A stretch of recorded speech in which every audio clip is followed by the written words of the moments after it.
Hello, मी अनुपमा जवळगी आणि आज मी तुमच्याबरोबर हे 4 आवर वर्क वीक हे पुस्तक डिस्कस करणार आहे. हे पुस्तक 2006 मध्ये आलं होतं आणि टिमोथी फेरिसने लिहिलेलं बुक आहे. म्हणजे टिम फेरिस म्हणतात त्यांना जास्त. आणि हे New York times number 1 bestseller book होतं. आता हे मी बुक खूप वर्षांपूर्वी वाचलं होतं, तेव्हा मला जरा ते असं वाटलं होतं की हे शक्य नाहीये. म्हणजे मी अगदी कन्फेस करते की माझा असा विचार होता की या बुकमधल्या सगळ्या गोष्टी करणं शक्य नाहीये. पण नंतर माझ्या लक्षात आलं की आता काही वर्ष गेल्यानंतर असं लक्षात यायला लागलेलं आहे की आता आपण एखाद्या जॉब इकॉनॉमीपासून आपल्या पॅशन किंवा गिग इकॉनॉमीकडे चाललेलं आहे. म्हणजे लोक आपल्या पॅशनसाठी गोष्टी करतायत इंटरनेटच्या प्रभावामुळे. आता असं वाटायला लागलं की या गोष्टी ज्या तेव्हा काळाच्या पुढे वाटल्या होत्या त्या आता आपल्याला शक्य आहेत. आणि त्याच्यामुळे कसं झालं की मी म्हटलं की आपल्या चॅनलला आपण जेव्हा नवीन न्यू यू असं म्हणतोय तेव्हा ह्या गोष्टी आपल्याला माहिती असणं, या गोष्टींची म्हणजे आपले विचार वेगळे असणं हे फार गरजेचं आहे. आता आपण जेव्हा या सगळ्या पॅन्डेमिकमध्ये बाकीच्या परिस्थितीचा विचार करतोय तेव्हा रिइन्व्हेंट आपण स्वतःला करतोय तेव्हा असं काहीतरी पुस्तक आपल्याला पाहिजे डिस्कस करायला की आपण अजून काय गोष्टी करू शकतो. आता ते पुस्तकाचं मेन हे आहे की 4 hour work week, escape the 9 to 5, live anywhere and join the new rich असं त्याचं टायटल आहे. तर हे पुस्तक तुमचं आयुष्य म्हणजे आयुष्य लिव्हिंगने बदललं तर तुमचा आधी पहिला विचार तर हे पुस्तक नक्की बदलू शकेल. म्हणजे ह्याची मी तुम्हाला खात्री देते की हा एक नवीन वेगळ्या तऱ्हेने विचार करायचा तुम्हाला या पुस्तकामुळे तुम्हाला नक्की व्ह्यू येईल की आपण काय वेगळं करायला पाहिजे. तर हे पुस्तक कुणासाठी आहे तर ज्यांना आपलं आयुष्य खूप चांगल्या रीतीने जगायचंय, म्हणजे living life to the fullest, म्हणजे भरभरून ज्यांना आयुष्य जगायसाठी त्यांना हे पुस्तक अगदी मस्ट आहे. तुम्ही जितके यंग असाल तितकं हे म्हणजे वाचलं तर चांगलं आहे, कारण तुमच्याकडे तेवढी वर्ष आहेत त्यातल्या गोष्टी इम्प्लिमेंट करायला. ठीक आहे. आता आपण बघूया की या बेसिक ह्याची आयडिया काय आहे. तर त्यांचं असं म्हणणं आहे की जे आपण इतके वर्ष करतोय ते काही बरोबर करत नाहीये. त्याला का बरोबर करत नाहीये तर आपले बहुतेकांच्या आयुष्यातली 20-25 वर्ष पहिली आपली अभ्यासात जातात, बरोबर आहे, आपण शिक्षणात घालवतो. दुसरी 40 वर्ष असतात ती आपल्या कामात जातात आणि शेवटची 20-30 वर्ष जी काही असतील ती आपण रिटायरमेंटमध्ये घालवतो. ते या प्लॅनला डिफर्ड लाईफ प्लॅन म्हणतात. म्हणजे काय की खूप खूप काम करायचं आधी, म्हणजे 60 वर्ष तशीच जातात आणि नंतर आपलं जे काही आपण तेव्हा कमवलंय ते एन्जॉय करण्यासाठी आपल्याला नंतरची वर्ष राहतात. पण आता ह्या सगळ्यामध्ये आपण कशाचा फक्त विचार करतो तो म्हणजे फक्त पैशाचा. पण आता आपण वेगवेगळ्या स्टेजेस लाईफच्या मध्ये बघूया. तर आपण जेव्हा यंग असतो तेव्हा आपल्याकडे काय असतं, तेव्हा आपल्याकडे पैसा नसतो पण आपल्याकडे वेळ आणि एनर्जी असते, बरोबर आहे. मधली स्टेज असते तेव्हा आपल्याकडे पैसा असतो आणि एनर्जी असते पण आपल्याकडे वेळ नसतो, कारण आपण एक दिवस रात्र कामात बिझी असतो. आता तिसरी जी स्टेज आहे लास्ट स्टेज आहे आयुष्याची, तेव्हा आपल्याकडे पैसा असतो आणि वेळ असतो पण आपल्याकडे एनर्जी नसते, आपल्याकडे शक्ती नसते की ज्या आपण बऱ्याच वेळाच्या गोष्टी आपण नंतर करून ठेवलेल्या असतात त्या करण्याची आपल्याकडे म्हणजे पैसे आणि हे असले तरी एनर्जी नसते.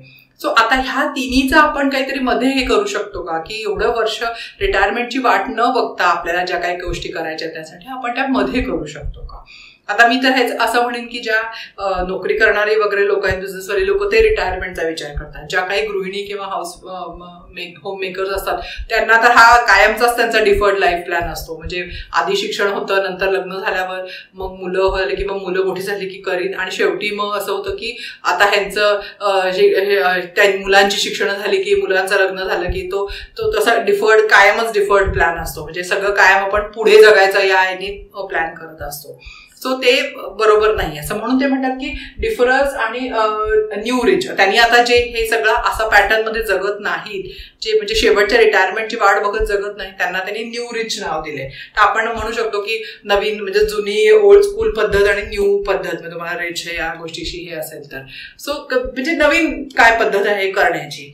तर आता बऱ्याच वेळेला आपल्याला असं वाटेल की हे दोन्हीचे साधारणतः गोष्टी एम सेम आहेत, पण तसं नाही, थोडा त्याच्यात फरक आहे. तर आता जे डिफरर असतात ते सगळ्या गोष्टी पैशासाठी करतात आणि पैशासाठी त्यांना काय करायचं असतं पैशाने, तर ते पैशासाठी काहीतरी घ्यायचं असतं, बरोबर आहे, म्हणजे they want to buy things. तर आता हे न्यू रिच असतात त्यांना पैसा तर हवा आहे, पैसा कोणाला नाही असं नाहीच आहे, पण त्यांना त्या गोष्टींचा म्हणजे जास्त एक्सपिरियन्स किंवा अनुभव घेण्यासाठी त्या गोष्टी पैशाची जास्त गरज आहे. म्हणजे they want to do something की दे वॉन्ट टू बी आणि डू. म्हणजे नॉट की हॅव नुसतं पैसा पाहिजे किंवा नुसत्या वस्तू घ्यायच्या आहेत म्हणून त्यांना तो पैसा नकोय, त्यांना तो एक्सपिरियन्स पाहिजे. म्हणजे वस्तू त्याच्यामध्ये इन्क्लूड होतात पण that is not the main M. म्हणजे त्यांना आणि ते वस्तू पण त्यांना एक्सक्लुझिव्ह गोष्टी लागतात. म्हणजे उगीच आपल्या 10 गाड्या आणि 10 घरं अशा गोष्टींमध्ये त्यांना इंटरेस्ट नसतो. म्हणजे त्यांना त्या गोष्टी आपण म्हणतो क्लटर किंवा अशा गोष्टीत इंटरेस्ट नाहीये जे ऍक्च्युली त्यांना ज्या मनातनं गोष्टी हव्यात त्यांच्याकडे त्याचा फोकस असतो. ठीक आहे. आता हे रिटायरमेंट आपण म्हटलं तर काही लोकांचा बिझनेस असला तर ते काय म्हणतात की IPO घ्यायला पाहिजे किंवा दुसऱ्यांनी कोणीतरी आपली कंपनी विकत घ्यायला पाहिजे. सो असं कायम असा एंडचा विचार करूनच डिफरर्स जगतात. पण तेच आपण न्यू रिच म्हटलं तर ते लोकांना कॅश फ्लो आत्ता हवा असतो. म्हणजे कधीतरी मला पैसे मिळत म्हणून मी आता फुकट काम करायचं वगैरे असं त्यांच्या डोक्यात नसतं. आणि रिटायरमेंट जर आपण म्हटलं की इथे तर शेवटी असते. ह्यांचे कसे असतात ते मिनी रिटायरमेंट घेतात, मध्ये मध्ये वेकेशन घेतील, मध्ये दुसरं काहीतरी करतील. सो असा त्यांचा फोकस असतो गोष्टींकडे करण्याकडे. सो हे असे दोन्ही लोकांचे म्हणजे हा असा विचारांचा फरक आहे बेसिकली आणि त्यामुळे मग आयुष्यात जगण्यामध्ये फरक यायला लागतो. ठीक आहे. आता ते म्हणतात की मनी ही प्रॅक्टिकल टर्म्समध्ये मल्टिप्लाय होते, वाढते जेव्हा आपण हे 4 W कंट्रोल करू शकतो. ते कुठले 4 W's आहेत? व्हॉट म्हणजे तुम्ही काय करताय, तुम्ही वेन म्हणजे तुम्ही काय कधी करताय, तुम्ही व्हेअर म्हणजे कुठे करताय आणि हूम म्हणजे कुणाबरोबर करताय. सो जितका तुमचा हे 4 गोष्टींवर तुमचा कंट्रोल असेल तितकी तुमची पॉवर आहे. सो हे sort of a money multiplier आहे. म्हणजे मनी प्रॅक्टिकल टर्म्समध्ये जास्त होतो जेव्हा तुम्ही जास्तीत जास्त हे W's कंट्रोल करता. सो या बेसिक पुस्तकाचा हे आहे की तुम्हाला चॉईस पाहिजे जगण्याचा, एक वेगळा मार्ग आणि वेगळा चॉईस. हे चॉईसेस जितके तुमच्या हातात आहे तितकी तुमची पॉवर आणि तितका तुमच्याकडे पैसा किंवा व्हॅल्यू जास्त आहे. ठीक आहे. तर आता त्यांचं ह्या बेसिक ऍक्च्युली ह्या पुस्तकाचा होल कन्सेप्टच अशी आहे की जे काही सारखं चाललेलं आहे ते योग्य आहे असं नाही ना. म्हणजे सगळे करतायत म्हणून ते बरोबर आहे असं नाहीये. सो एक वेगळा विचार इथे की हा जो लाईफ प्लॅन आपण एक्सेप्टेड नाहीये की डिफरल मला शेवटी नाही करायचंय, मला मध्ये मध्ये करायचंय, मला आत्ता करायचंय, मला आत्ता जगायचंय. सो ह्यासाठी जे आपल्याला जे काही रूल्सनी लोक जगतात ते रूल्सकडे पण नव्याने बघितलं पाहिजे. सो वी नीड टू जुने रूल्स सोडून आपण नवीन रूल्सचा विचार करायला पाहिजे. सो हे त्यांनी 10 रूल्स दिलेले आहेत. सो खूप इंटरेस्टिंग रूल्स आहेत तर मी त्या तुम्हाला शेअर करते. सो पहिलाच रूल आहे की रिटायरमेंट हा एक वर्स्ट केस सिनारिओ आहे. म्हणजे आपण लाईफ इन्शुरन्स वगैरे घेतो जस्ट इन केस, अगदी वाईट केस सिनारिओ, तसं हा रिटायरमेंटची कन्सेप्ट आहे. कारण काय होतं की रिटायरमेंटमध्ये पहिल्यांदा काय की जर का तुम्ही फक्त रिटायरमेंटसाठी जगताय, सो 40 वर्ष तुम्ही ह्या विचाराने जगताय की मला कधी एकदा रिटायर होतोय, तर मग त्या 40 वर्ष तुम्ही वाया घालवली ना. कारण तुम्ही काही एन्जॉयच नाही केलेलं. तुम्ही असं काम करताय की ज्यात तुम्हाला मजाच येत नाही जर का तुम्ही सारखं नुसतं रिटायरमेंटची वाट बघताय. सो म्हणजे तो एक पॉईंट झाला की त्याचा काही उपयोग नाही. दुसरा पॉईंट आहे की तुम्ही लेट्स से रिटायर झाला पण जसं इन्फ्लेशन वाढत जातं, खर्च वाढत जातात, आपण सगळे बघतो, तुम्हाला तुमच्या आधीची लाईफस्टाईल मेंटेन करता येत नाही बऱ्याच वर्ष, 20 आणि ते 30 वर्ष तुम्हाला जर का रिटायरमेंटचं लाईफ जगायचं असलं तर ते पैसे कमी पडायला लागतात. सो तुम्हाला तुमची लाईफस्टाईल थोडीशी कट डाऊन करायला लागते. तेवढं ट्रॅव्हल करू शकणार नाही किंवा बाकीच्या गोष्टीवर खर्च करू शकणार नाही जस्ट बिकॉज की आता तेवढं सस्टेनेबल तुम्ही नवीन काही कमवत नाही तर 20-30 वर्ष तुम्हाला त्याच पैशांवर काढायची आहेत. तर तुम्ही आपाप तुमची लाईफस्टाईल थोडी स्केल डाऊन करता.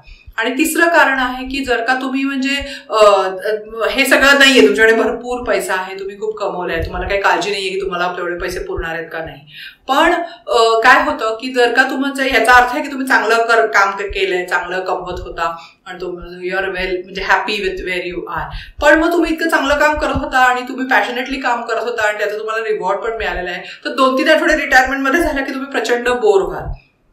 कारण म्हणजे तुम्हाला काही इतकं तुम्ही पॅशनेटली काम केलेलं, सडनली तुमचं काम बंद झालं तर तुम्ही दुसरा आधी काही विचारच केलेला नाही कामाव्यतिरिक्त आणि मग तुम्हाला 2-3 आठवडे तुम्हाला असं होईल की तुम्ही दुसरं तरी काहीतरी काम शोधतो, नाही तर मला बिझनेस करतो म्हणजे करते दुसरं काहीतरी सुरू करतो स्वतःचा, असं डोक्यात विचार सुरू होते. आणि याचं जिवंत उदाहरण म्हणजे माझे बाबा आहेत, कारण ते 86 वर्षाला पण अजूनही रोज अगदी पॅशनेटली ऑफिसला जातात. सो एक तुम्हाला जे करताय ते तुम्हाला आवडत असलं तर तुमचा रिटायरमेंट हा विचारच येणार नाही तुमच्या डोक्यामध्ये.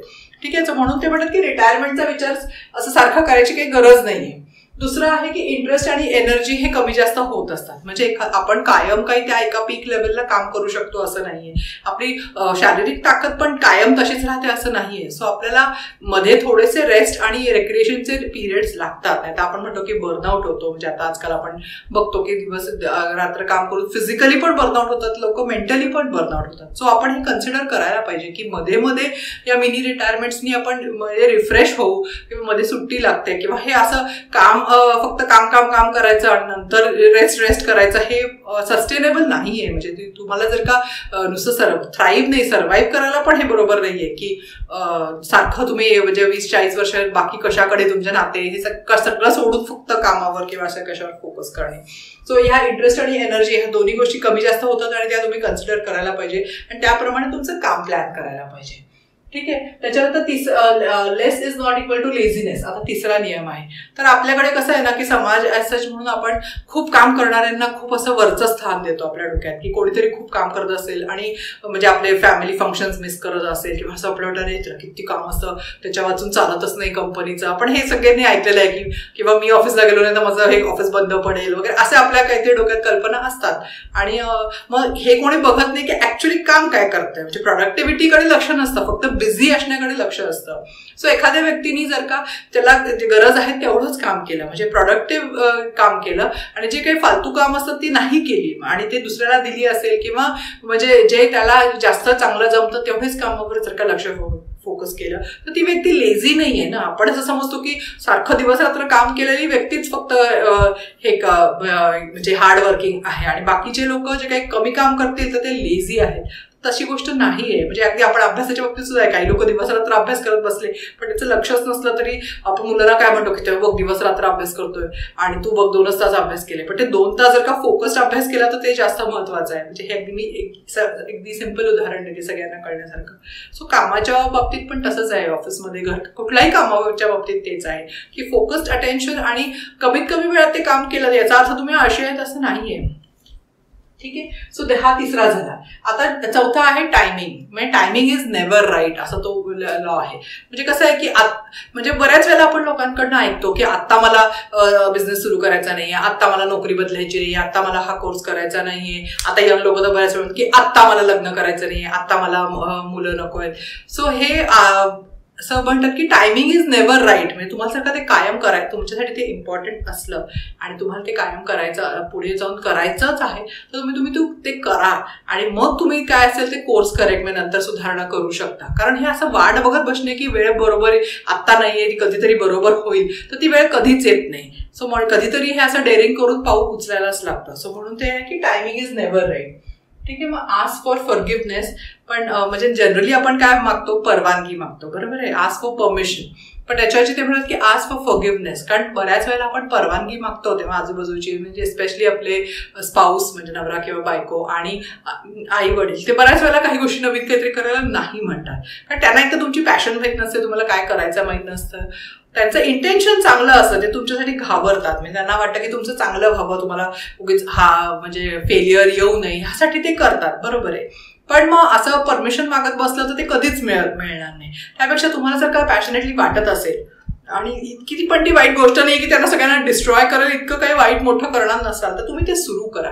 आणि बऱ्याच वेळेला एखादी व्यक्तीने ते सुरू केल्यानंतर आपोआप बाकीचे आजूबाजूचे लोक सपोर्ट करायला लागतात. म्हणजे त्यांना नंतर ते रिअलाइज होतं की हे असं बरोबर आहे हे करणं. सो आधी केलं की त्यांची ती भीती असते पण मग एकदा केल्यानंतर ते पण दे फॉल इन लाईन म्हणतो आपण तसं आणि मग ते स्टार्ट सपोर्टिंग यू. तो बऱ्याच वेळेला लोकांना बिझनेस वगैरे सुरू करताना जॉब सोडून हा नेहमी प्रश्न येतो की घरचे म्हणतात नको रिस्क घेऊ, नाही जमलं तर काय होईल, म्हणजे असं. सो ते असे खूप लोक डिस्करेज करतात म्हणजे भीतीपोटी करतात. पण त्याच्यापेक्षा तुम्ही आधी सुरू करा आणि मग आपोआपच त्यांची परमिशन मिळेल.